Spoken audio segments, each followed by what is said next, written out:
Fala galera, a série The Office é hoje uma potência global que conquista novos fãs mesmo depois de já ter saído do ar há muito tempo. O clima casual e cotidiano da série cria um vínculo muito forte com o espectador, o que ajuda a série a ser extremamente reassistível e a narrativa avança devagar, sem depender muito de um plot carregado de informações, enquanto a gente vê a evolução de alguns personagens. Mas outros, a gente vê o completo contrário. E alguns personagens que tinham personalidades mais desenvolvidas e mais realistas nos primeiros episódios e até mesmo nas primeiras temporadas, depois foram perdendo esses traços e foram virando cada vez mais caricaturas de si próprios. E isso não necessariamente é algo ruim, e eu queria falar hoje a respeito da flanderização em The Office. Então, roda a vinheta.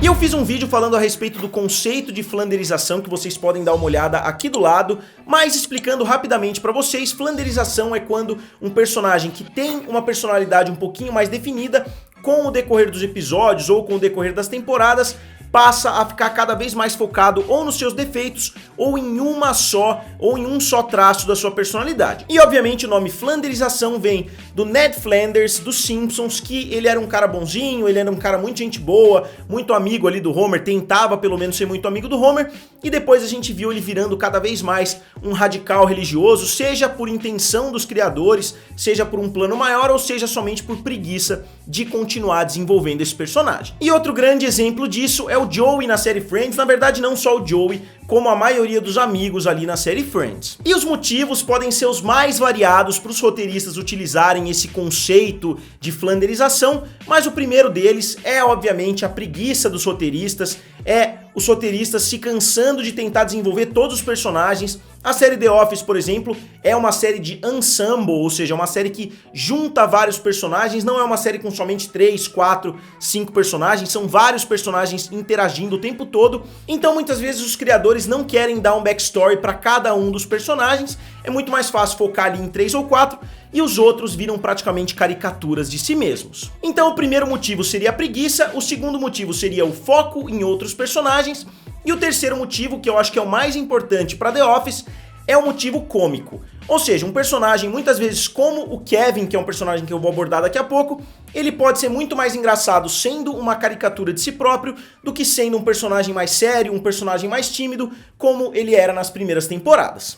E na série The Office a gente vê vários personagens sofrendo flanderização no decorrer das temporadas. E a maior vítima, obviamente, como a própria capa, como o próprio título já mostram, é o Kevin Malone. E só esclarecendo, o Kevin Malone é a versão americana do Keith Bishop no The Office britânico, que é um cara tímido, é um cara muito quieto, que trabalha na área de contabilidade. Os dois personagens são bem parecidos, então claramente foi uma inspiração no The Office britânico. E ele é um cara de poucas palavras, mas quando ele fala alguma coisa, geralmente ele fala uma merda muito grande. E a gente vai descobrindo traços da personalidade dele nas primeiras temporadas, a gente descobre que ele tinha uma noiva, que ele toca numa banda. Tem um episódio, inclusive, que gira em torno do personagem do Kevin, quando ele tem um suposto problema de saúde. E ele acaba surpreendendo o público em vários momentos, como, por exemplo, no jogo de pôquer. Em vários momentos ele demonstra ter um pouquinho de genialidade ali por trás daquela fachada. Porém, no decorrer das temporadas, por uma infinidade de motivos que eu vou tentar abordar aqui no vídeo pra vocês, a personalidade dele mudou completamente, como eu disse. Ele já soltava algumas pérolas, só que ele tinha uma personalidade relativamente normal, ele era somente um cara tímido. Mas a série foi transformando ele num bobalhão completo, chega um ponto que ele não sabe nem o alfabeto direito, ele não sabe fazer contas básicas, então ele realmente retroagiu muito como um personagem. E sim, o Kevin das primeiras temporadas raramente tinha momentos muito engraçados, tirando quando ele solta alguma pérola muito grande, e ele funcionava principalmente como um personagem de fundo para dar mais legitimidade ao estilo de documentário da série. Então eles precisavam ter aquelas pessoas que realmente parecem que trabalham ali em um escritório para tornar a série cada vez mais legítima. Então galera, antes de mais nada eu queria falar rapidinho com vocês a respeito da Amazon Prime. Muitas pessoas estão comprando produtos na Amazon utilizando o meu link e isso está me ajudando bastante. Muitas pessoas já compraram DVDs, Blu-rays, livros, até aparelhos eletrônicos, pessoas compraram Kindle. E vocês não gastam um centavo a mais com isso, vocês só colocam lá o meu link, vocês acessam através do meu link e vocês ajudam bastante o canal Triplo F. E não só isso, vocês virando um usuário Prime, vocês têm assinatura também do Amazon Prime Video, do Amazon Prime Music e de várias outras coisas, vocês têm muitos benefícios.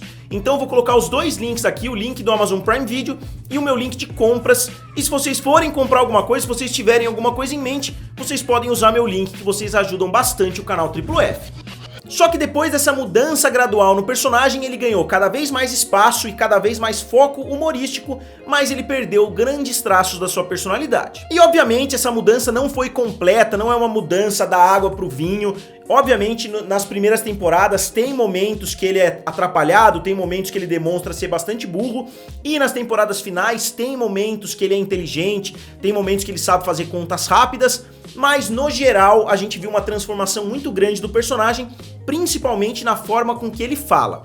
No começo, ele fala mais ou menos como um ator fala de verdade. Eu vou ver se eu coloco um trecho aqui pra vocês darem uma olhada como é diferente a voz do Kevin das primeiras temporadas e principalmente a partir do meio da terceira temporada, quando acontece uma mudança completa na forma dele falar. Ele falava de uma forma um pouquinho devagar, demorava pra ele soltar as frases, mas depois de um tempo ele fala de uma forma que parece que ele tem problemas mentais. E por que eu acho que essa mudança foi muito importante pro personagem do Kevin ser tão querido pelas pessoas? Eu acho que The Office, obviamente bem diferente da série britânica, que teve somente 2 temporadas e somente 14 episódios, então a série The Office britânica não vale por nenhuma temporada de The Office se a gente pegar uma temporada cheia, em termos de volume de episódios, então é muito fácil você manter o Keith Bishop sempre como aquele personagem que tá ali no fundo, fazendo comentários engraçados, mas somente de vez em quando.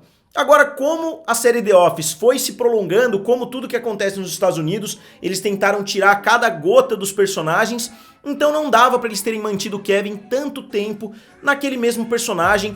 Obviamente dava, tem alguns personagens que não evoluem tanto, como é o caso do Stanley, como é o caso até da Phyllis, mas o ator que interpreta o Kevin é um cara muito bom, ele tem um timing cômico muito bom, então acho que os criadores quiseram aproveitar muito mais este humor do Kevin, e uma forma bem fácil de fazer isso era transformar ele no bobalhão ali de dentro do escritório.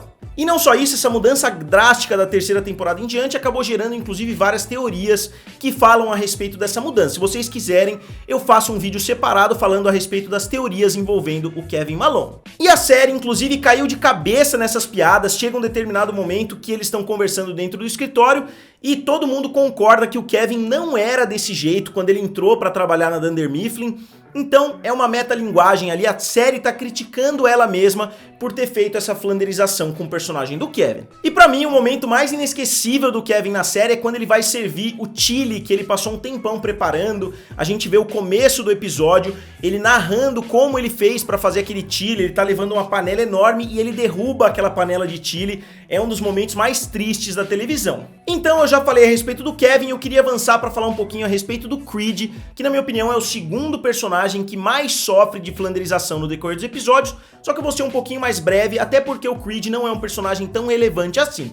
O Creed no começo é um personagem um pouquinho maluco, só que relativamente normal. A gente vê um episódio ali, inclusive onde ele aparece bastante, onde o Michael Scott tem que mandar um funcionário embora, e a gente vê o Creed argumentando, contra-argumentando, a gente vê ele conversando com o Michael, e ele é um cara relativamente normal, a gente ainda não sabe muito a respeito do passado, a gente não sabe muito a respeito de nada, mas ele era um funcionário como muitos outros numa série de documentário. E acontece que, como eu falei a respeito do Kevin, conforme a série foi avançando, não faria muito sentido deixar o Creed ali no fundo sem ter participação nenhuma, então que forma a gente tem para colocar um personagem que tem muito pouco tempo de tela e mesmo assim tornar ele o mais engraçado possível? Coloca ele como um completo maluco e praticamente todas as frases que o Creed fala a partir de determinado momento são totalmente aleatórias, ele é um cara que realmente não sabe nem o que ele tá fazendo. Então, assim como o Kevin, não dá pra gente discordar tanto assim do Creed, ele é um personagem extremamente marcante. Se ele não tivesse tantas frases malucas no decorrer dessas temporadas que ele participou, a gente provavelmente nem lembraria que tinha aquele senhorzinho sentado ali no fundo, e ele acabou se tornando um dos personagens mais misteriosos da série, porque mesmo quando a gente vê o Michael Scott recém-chegado na Dunder Mifflin, a gente vê que o Creed já tava lá, e principalmente que o Creed já era bem velho.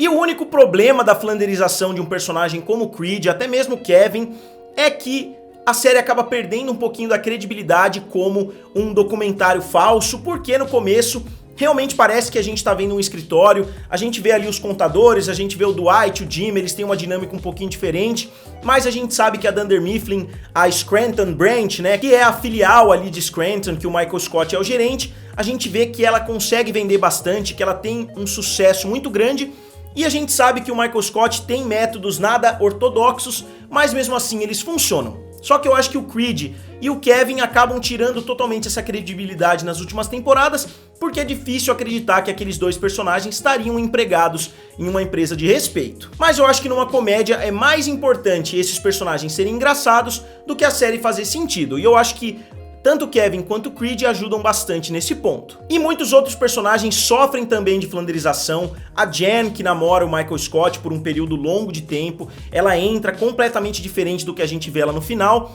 E principalmente a Erin, talvez a Erin seja o caso mais grave, só que como ela não aparece nas primeiras temporadas, muitas pessoas esquecem dela, mas ela entra como uma garota inocente, mais trabalhadora, ela vira os olhos para quase tudo que o Michael Scott fala. E depois, nas últimas temporadas, ela é uma maluca completa, ela é totalmente inocente, ela não sabe nada do mundo, então acho que a gente também viu uma mudança muito grande na personagem da Erin, e eu poderia falar um episódio inteiro aqui, principalmente da personagem dela, e chega um determinado momento que ela vira praticamente a personagem Kimmy Schmidt da série Unbreakable. Eu sei que Kimmy Schmidt veio depois, mas é a mesma atriz e elas fazem praticamente a mesma personagem. Então esses, na minha opinião, são os 3 casos mais graves de flanderização no The Office. Alguns personagens têm mudanças tão drásticas de personalidade que eu acho que nem se encaixaria nessa categoria de flanderização.